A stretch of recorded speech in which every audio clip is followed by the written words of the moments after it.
Assalamualaikum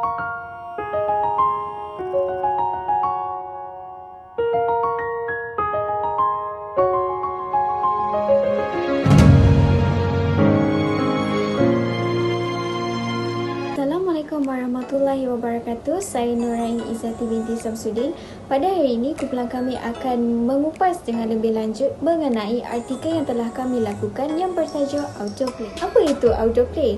Okey, autoplay ini merupakan salah satu aktiviti persekitaran semula jadi yang dilakukan oleh kanak-kanak melalui persekitaran mereka dengan mendapatkan kebebasan untuk bergerak selain meningkatkan daya imajinasi dan juga kreativiti kanak-kanak. Tambahan pula, autoplay ini merupakan salah satu aktiviti yang dilakukan di luar kelas serta menggunakan alatan seperti bercucuk tanam dengan menanam pokok bunga, bermain pasir, bermain tanah, bermain taman permainan seperti golosor, buaian dan sebagainya. Pelbagai aktiviti yang dapat kita ketengahkan lagi. Ibu bapa, guru dan juga pengasuh boleh memainkan peranan penting lebih awal lagi di mana kita tahu kanak-kanak ini mempunyai sikap ingin tahu terhadap sesuatu perkara. Tambahan pula banyak kelebihan yang boleh kita dapati melalui aktiviti bermain autoplay ini, di mana salah satunya ialah kita dapat meningkatkan perkembangan kemahiran motor kasar dan juga motor halus kanak-kanak. Selain itu, kanak-kanak juga dapat meningkatkan daya fizikal mereka iaitu kecerdasan otot dan kecerdasan diri mereka sihat dan cergas dan dapat meningkatkan kecerdasan minda otak mereka dengan lebih cepat lagi. Iaitu mari kita mengupas dengan lebih detail lagi oleh rakan-rakan saya mengenai kepentingan, kesan dan teori, tambah pula langkah penyediaan dan contoh-contoh permainan yang boleh kita lakukan melalui autoplay ini. Jom kita saksikan. Bermain di luar rumah adalah salah satu aktiviti yang menggembirakan bagi kanak-kanak. Hal ini kerana mereka dapat bermain dengan sepuas hati mereka semasa mereka berada di luar rumah. Terdapat banyak kebaikan semasa kanak-kanak bermain di luar rumah. Antara kebaikan yang dapat kita simpulkan di sini ialah kanak-kanak memperolehi 3E iaitu explore, experience dan juga experiment. 3E ini membawa maksud di mana kanak-kanak dapat menjelajah ke tempat-tempat yang berada di sekeliling mereka dan juga tempat-tempat yang berada berdekatan dengan mereka. Antara tempat-tempat yang kanak-kanak boleh menjelajah ialah seperti padang bola, taman permainan atau mana-mana tempat yang selamat bagi mereka untuk menjelajah. Ketika kanak-kanak menjelajah ke tempat-tempat baharu ini, kanak-kanak dapat mempelajari pelbagai perkara. Antaranya ialah kanak-kanak dapat mempelajari bahawa rumput yang panjang dan pendek, kawasan padang yang basah akibat hujan, bunga yang mempunyai pelbagai jenis dan juga warna. Tidak lupa juga kanak-kanak akan mendapat satu pengalaman yang baru seperti mereka perlu bermain dengan berhati-hati jika mereka tidak mahu mengalami sebarang kecederaan semasa bermain. Yang terakhir ialah uji kaji ataupun eksperimen, di mana uji kaji ini membawa maksud kepada kanak-kanak dapat menggunakan bahan yang berada di sekeliling mereka seperti pasir, rumput, tumbuh-tumbuhan atau apa sahaja yang berada di sekeliling mereka dan mereka menggunakan bahan-bahan tersebut sebagai bahan uji kaji mereka. Seterusnya ialah semasa kanak-kanak melakukan aktiviti di luar rumah, kanak-kanak dapat menumpukan kepada pergerakan fizikal mereka seperti melompat, berlari, memanjat bukit, bergolek dan sebagainya. Aktiviti fizikal ini sangatlah penting bagi kanak-kanak kerana dengan melakukan aktiviti yang melibatkan fizikal mereka, kita sebagai orang dewasa akan dapat mengesan jika terdapat sebarang masalah fizikal terhadap kanak-kanak tersebut dengan lebih awal. Selain itu ialah melalui aktiviti yang melibatkan fizikal kanak-kanak ini, kita dapat menguatkan lagi fizikal kanak-kanak seperti gerakan kaki, tangan dan juga otot kanak-kanak. Antara permainan yang melibatkan fizikal kanak-kanak ialah memanjat bukit, bermain kejar-kejar, bermain balintin, bermain bola sepak dan sebagainya. Selain itu ialah kepentingan bermain di luar rumah juga dapat menguatkan lagi kepekaan kanak-kanak terhadap alam sekitar, seperti kanak-kanak akan lebih menghargai alam sekeliling mereka. Selain itu, kanak-kanak juga dapat mempelajari berkenaan dengan haiwan ataupun serangga yang berada di sekeliling, tumbuh-tumbuhan dan juga bunyi-bunyi haiwan ataupun serangga yang mereka jumpa semasa melakukan aktiviti di luar rumah.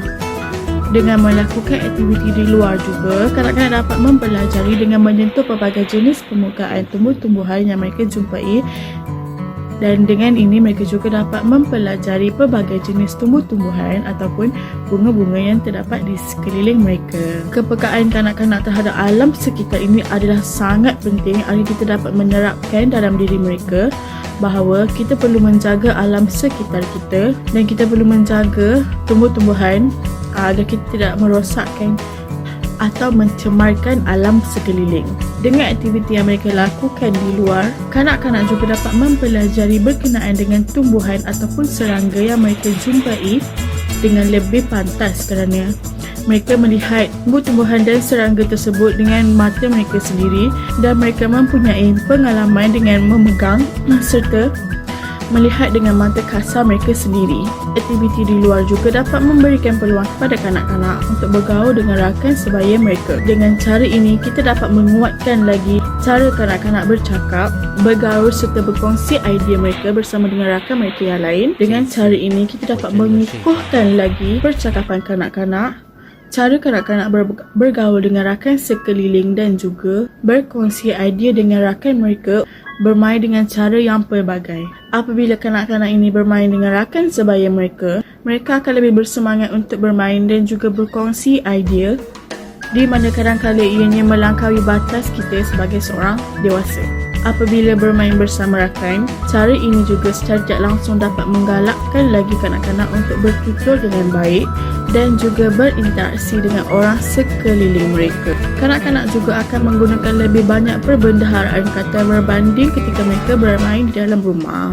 Aktiviti luar yang tidak berstruktur ini dan bebas akan menyebabkan kanak-kanak akan berfikir dengan lebih cepat dan minda mereka akan lebih berkembang kerana mereka ligat berfikir untuk melakukan tindakan mereka dengan lebih laju dan juga cekap kerana mereka perlu memikirkan tindakan mereka dari seterusnya dan dari semasa atau ke semasa kerana bermain di luar akan menyebabkan mereka perlu melakukan banyak perkara berbanding dengan menonton televisyen ataupun gadget.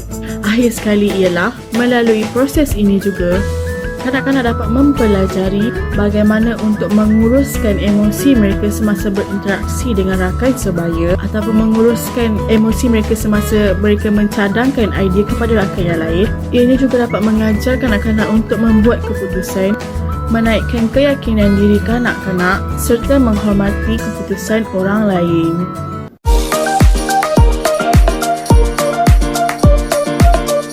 Contoh-contoh permainan ataupun peralatan yang boleh dilakukan semasa bermain di luar rumah ialah bermain taman permainan, berlari bersama rakan, berkebun, mengayuh basikal, memanjat bukit, bermain pasir, bermain lopak air, bermain di hujan, mencari serangga ataupun memberi haiwan makan. Antara kesan yang berlaku kepada kanak-kanak apabila tidak diberi peluang untuk bermain aktiviti luar adalah kanak-kanak tidak dapat membina otot dengan baik. Selain itu, kanak-kanak kurang membakar kalori di dalam badan dan kurang cergas kerana mereka kurang terdedah dengan permainan luar dan lebih gemar bermain gadget. Seterusnya, kanak-kanak kurang kemahiran mengawal emosi. Kanak-kanak akan sentiasa rasa kurang diberi perhatian oleh rakan lain.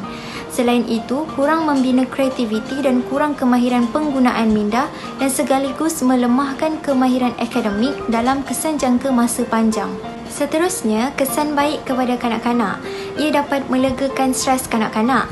Kajian dari 2 orang pakar psikologi persekitaran Universiti Cornell menemukan bahawa membesar dengan dikelilingi alam sekitar adalah faktor signifikasi kepada kesihatan emosi dan mental kanak-kanak. Dengan bermain di luar, kanak-kanak dapat menikmati kehijauan alam sekaligus menghilangkan tekanan mereka apabila asyik terperap di dalam rumah. Seterusnya, menajamkan daya penglihatan. Menurut kajian dalam Optometry and Vision Science, kanak-kanak yang bermain di luar mempunyai tahap penglihatan yang lebih baik berbanding kanak-kanak yang sering menghabiskan masa dengan bermain gadget di ruangan tertutup atau dalam rumah. Pakar berpendapat hal ini mungkin kerana faktor sinaran cahaya luar yang lebih terang kepada kanak-kanak. Selain itu, meningkatkan kekuatan sistem imun tubuh. Salah satu sebab mengapa ibu bapa tidak mahu kanak-kanak bermain di luar adalah kerana kekotoran yang ada di luar rumah. Namun, sebenarnya kanak-kanak perlu terdedah kepada kekotoran dan kuman bagi membantu sistem imun tubuh mereka berkembang dengan baik. Beberapa ahli teori tersebut ialah Rosses dan Johann Hendrik Pestalozzi. Rosses dan Pestalozzi yang diilhami oleh yang terdahulu adalah ahli teori pendahuluan dalam permainan luar dengan memperkenalkan dan mempertahankan idea asal yang mana alam dan persekitaran semula jadi mempunyai peranan yang pasti dan positif dalam pendidikan awal kanak-kanak. Ahli teori seterusnya Friedrich Froebel. Friedrich Froebel, pengasas tadika dan terinspirasi oleh Pestalozzi, sangat menekankan kepentingan bermain di luar. Nama yang Froebel beri sekolah untuk anak-anak kecil yang diciptakan, tadika secara harfiah bermaksud taman untuk kanak-kanak, menunjukkan usaha Froebel untuk menyoroti kepentingan dunia luar dan alam semula jadi. Tadika Froebel dikenali sebagai tripartite dan salah satu daripada 3 elemen penting terdiri daripada taman di mana kanak-kanak dan pendidik mereka menanam tanaman, menuai dan membuat sesuatu dari hasil penuaian. Aktiviti-aktiviti tersebut bukan sahaja dapat meningkatkan kesedaran kanak-kanak terhadap dunia semula jadi, mereka juga mengajar kanak-kanak hubungan yang ada antara persekitaran semula jadi, makanan dan kesihatan. Antara langkah penyediaan yang perlu dilakukan oleh ibu bapa, guru dan juga penjaga taska sebelum melakukan aktiviti outdoor play ini bersama kanak-kanak, ibu bapa, guru dan juga penjaga taska haruslah menyediakan persiapan yang rapi dengan memeriksa dan memastikan setiap peralatan yang digunakan itu tidak berbahaya. Sekiranya ibu bapa tidak memeriksa, kemungkinan kanak-kanak akan mengalami kecederaan akibat tercocok paku di kaki ataupun terhentak kepala di bucu-bucu yang tajam. Langkah penyediaan yang kedua adalah ibu bapa, guru dan juga penjaga taska haruslah menambahkan ruang kepada kanak-kanak dan juga menyediakan peralatan yang lengkap kepada kanak-kanak agar aktiviti outdoor play yang dijalankan itu berjalan dengan lancar. Sekiranya ibu bapa, guru dan penjaga taska menambah peralatan kepada kanak-kanak, mereka dapatlah menggunakan peralatan itu dengan sebaiknya, seperti membuat lubang atau bermain air ataupun bermain lumpur. Sekiranya ibu bapa, guru dan juga penjaga taska menambah ruang kepada kanak-kanak, mereka dapat meneroka dan juga dapat menggunakan 5 dira mereka dan juga akhirnya mereka dapat pengalaman baharu. Akhir sekali adalah sebelum melakukan aktiviti outdoor play ini, ibu bapa, guru dan juga penjaga taska haruslah memastikan kanak-kanak memanaskan badan kerana kita tidak mahu kanak-kanak ini mengalami kecederaan. Sekiranya kita memanaskan badan, jadi kita meminta kanak-kanak untuk memanaskan badan, otot-otot ataupun regangan otot itu akan mengelakkan berlakunya kecederaan kerana oksigen yang dikeluarkan daripada badan membantu meregangkan otot-otot badan. Maka itulah perkongsian kami mengenai tajuk outdoor play ini, di mana kita dapat sendiri lihat bahawa outdoor play ini sangat penting kepada kanak-kanak kerana dapat meningkatkan daya imajinasi dan juga daya kreativiti mereka. Sampai itu, kita lihat sendiri apa yang dinyatakan oleh rakan saya sebentar tadi, iaitu mengenai teori Friedrich Froebel yang menyatakan bahawa bermain sambil belajar ini amat penting kerana dia inginkan kanak-kanak untuk merasai apa itu dunia luar dan persekitaran mereka. Tambah pula, Friedrich Froebel juga inginkan kanak-kanak ini mencipta hubungan di antara persekitaran, makanan dan juga kesihatan. Sebenarnya outdoor play ini sangat penting kepada kanak-kanak. Selain mereka dapat bergerak bebas dan menikmati keseronokan alam zaman kanak-kanak, kanak-kanak ini dapat belajar secara cepat. Selain mereka lebih peka terhadap alam persekitaran mereka dan menghargai apa yang ada di sekeliling mereka. Saja perkongsian dalam kumpulan kami. Semoga kita dapat berjumpa lagi. Bye!